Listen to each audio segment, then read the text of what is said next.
students. Morning. Well, today I intend to give you a test in Shakespeare. Okay? Okay. That's nice. Let us sketch the character of Julius Caesar. Why is he called a tragic hero? Sir, എന്താ miss Anuradha? ഈ രവി എന്നെ ക്ലാസ്സിൽ വെച്ച് അധിക്ഷേപിച്ചു sir. എന്താ വിഷയിച്ചു? കൊപ്രാന്ന് വിളിച്ചു.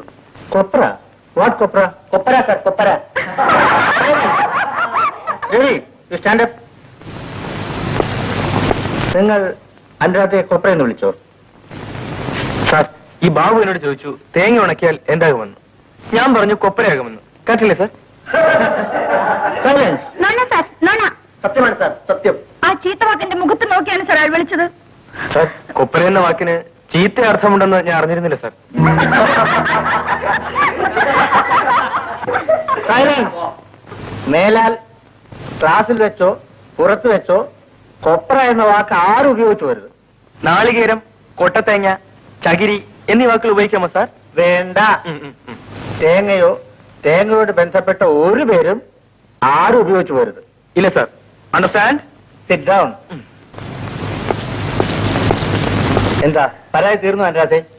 അത് മാത്രമല്ല sir, cycle ചെയിനും കടാരം കാണിച്ച് എന്നെ ഭീഷണിപ്പെടുത്തി. ഇവരെല്ലാം കണ്ടതാണ് സർ. ഞങ്ങൾ കണ്ടില്ല sir. This is too much. Did you do that? Sir, ഞാനോ? ആ കുട്ടി എങ്ങനെ സ്വപ്നം കണ്ടതായിരിക്കും?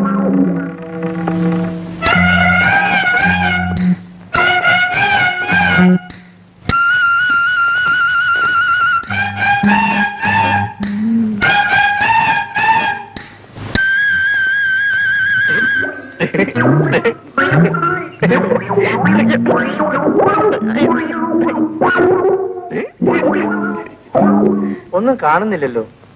യഥാർത്ഥത്തിൽ ഉണ്ടായ സംഭവം ഞാൻ പറയാം. ഞാൻ ക്ലാസ്സിലേക്ക് വരുമ്പോ ആ കുട്ടി സാറിന്റെ കാർട്ടൂൺ ബോർഡിൽ വരയ്ക്കുകയായിരുന്നു. How dare you? It's too much, Anu. അയ്യോ സാർ. You keep quiet. പറയൂ. അത് കണ്ടിട്ട് എനിക്ക് സഹിച്ചില്ല. ഞാൻ തുടയ്ക്കാൻ ചെന്നു. അപ്പോ ആ കുട്ടി സൈക്കിൾ ചെയിനും കടാരയും കാട്ടി എന്നെ വേട്ടയാണുണ്ടായത്.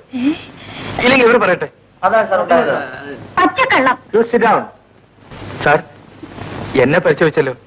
ഇനി അനുരാധയുടെ ബാഗ് കൂടി ഒന്ന് പരിശോധിക്കണം. Please sir, please.